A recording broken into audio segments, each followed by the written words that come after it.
नमस्कार मेरे दोस्तों, मेरा प्यार भरा नमस्कार आप सबको। और मैं बोल रहा हूँ गौतम ऋतु, और मेरे चैनल गौतम ऋतु में आपका स्वागत है।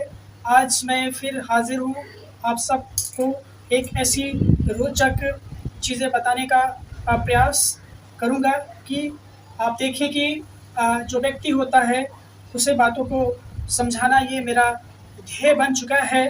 और मैंने ये प्रण भी ले लिया है कि मैं समस्त मानव जाति के कल्याण के लिए मैं कुछ न कुछ नए तत्व रोज लेकर आया करूँगा।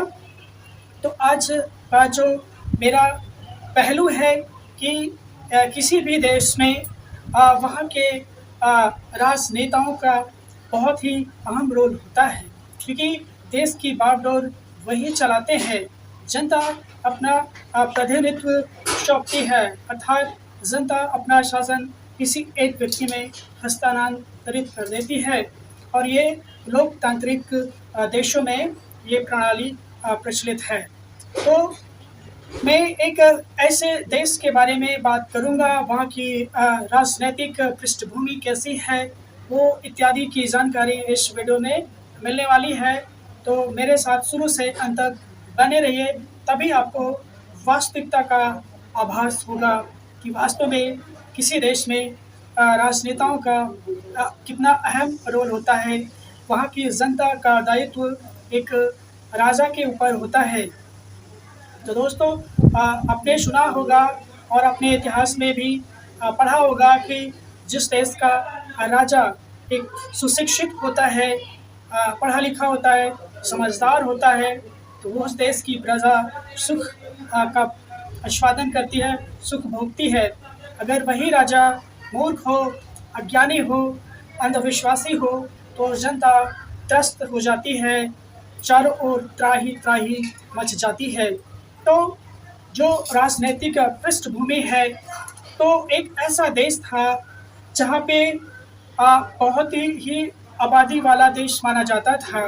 उसे पूरे वर्ल्ड का पहला देश का दर्जा प्राप्त है उसको। पहले कोई और था, लेकिन वो देश पहले पायदान पे जनसंख्या वृद्धि के मामले में पहुंच चुका है। तो एक ऐसा देश जहाँ के लोग आपस में बिखरे पड़े हुए हैं, तरह तरह के लोग हैं, भांति भांति के पात हैं। तो ऐसे जो लोग होते हैं, तो उसका जो खामियाबा होता है वो राष्ट्र को भुगतना पड़ता है, क्योंकि जिस देश की जनता शिक्षित नहीं होती है, घोर अंधविश्वास पे होते हैं, आडंबरों में होते हैं, तो वो कभी भी समृद्ध नहीं हो सकता।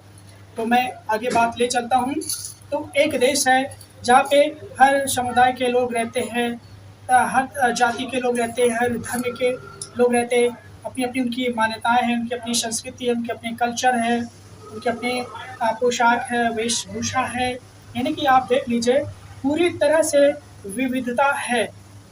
तो विविधता में एकता होती है, ये हम भली भांति जानते हैं। लेकिन विविधता में भी बहुत सी ऐसी बीमारियां, ऐसी बुराइयां पनपती हैं जिसका फ़ायदा दूसरे लोग उठा लेते हैं। तो वहाँ पर देखता है कि एक व्यक्ति आता है, और वहाँ के लोगों को जब देखता है कि यहाँ के लोग तो काफ़ी अशिक्षित हैं, अज्ञानी हैं, नासमझ हैं, तो ऐसे लोगों को अपना मोहरा बनाना फ़ायदेमंद होगा। तो देखते हैं कि इतिहास में जब से वह देश आज़ाद हुआ है, ये इतिहास गवाह रहा है, ये पूरा विश्व देखा है कि यह देश कितनी प्रगति पे जा रहा था। लेकिन कुछ दशकों में वह देश अवनति की गर्त में समाता चला जा रहा है। विकसित देश होने का ख्वाब देखने के चक्कर में जनता आज पिस रही है। चाहे वो निम्न वर्ग का हो, मध्यम वर्ग का हो, हर व्यक्ति की चोट पे मार पड़ रही है। इसकी वजह है व्यक्ति में सही प्रतिनिधित्व का चुनाव न करना है। तो वह व्यक्ति देखता है कि ये लोग थे, तो वो व्यक्ति क्या कर देता है, एक मंत्र फूंकता है। यानी कि देखा जाए वह व्यक्ति काठ का उल्लू है, जो अपने आप को परम ज्ञानी, बुद्धिमान और अपने विश्व नेता के रूप में अपने आप को समझता है, पर असलियत तो ये है कि वो बहुत ही अशिक्षित व्यक्ति है। तो वो व्यक्ति की नब्ज़ को टटोल लेता है कि व्यक्ति को किस तरह से अपने फ़ेवर में किया जाए, जनता को किस तरह से अपने फ़ेवर में किया जाए। और वो ऐसा जो है शब्द बाढ़ चलाता है, ऐसा शब्द बाढ़ चलाता है, सब घायल हो जाते हैं, सब पीड़ा से चिल्लाते हैं, लेकिन फिर भी कह रहे थे कि नहीं, ये तो बस हल्का-सा एक निशाना है।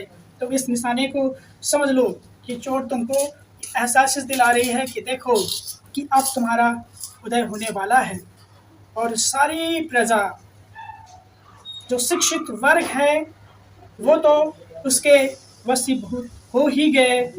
जो अशिक्षित है, अल्प शिक्षित है, वो तक भी उसके वशीभूत हो गए।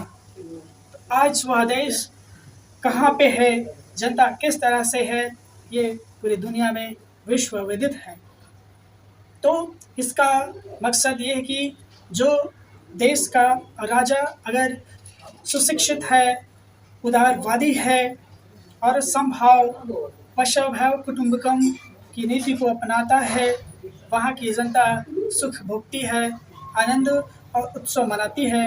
लेकिन जिस देश का राजा अशिक्षित होता है, आडंबरों में लिप्त होता है, तो वहाँ की जनता को कष्ट भोगने के सिवा उसे कुछ नहीं मिलता है।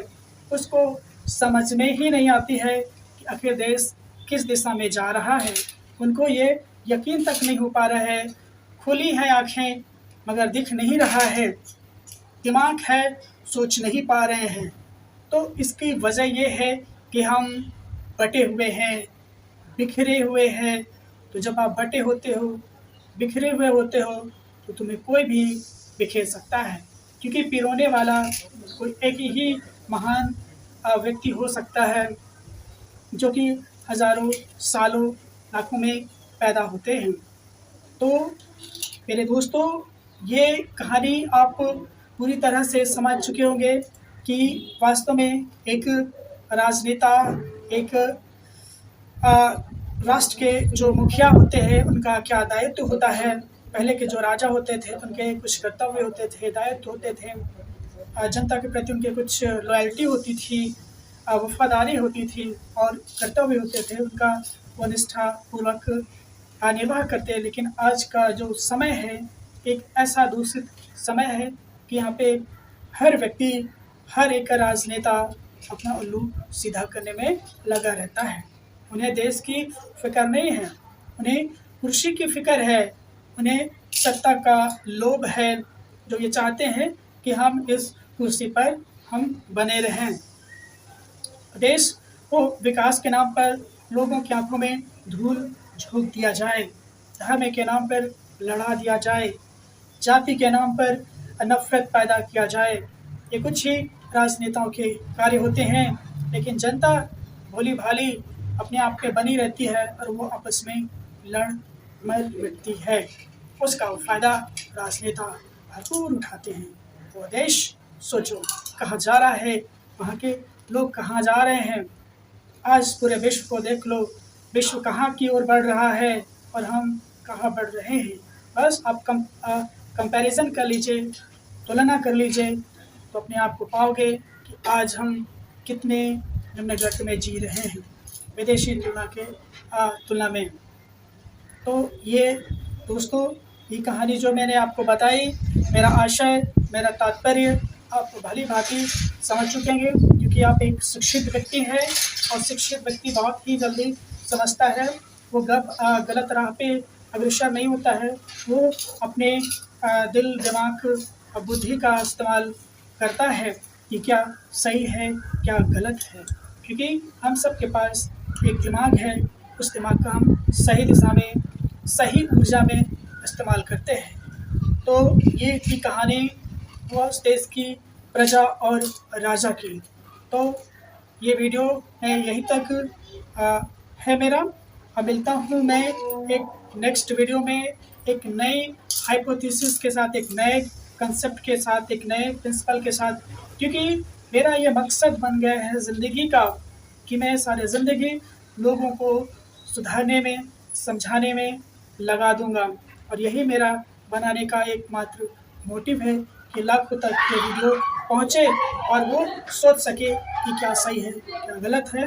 तो मुझे इजाज़त दीजिए अपने प्यारे दोस्त गौतम ऋतु को। मिलते हैं नेक्स्ट वीडियो में। बहुत बहुत धन्यवाद, शुक्रिया, नमस्कार।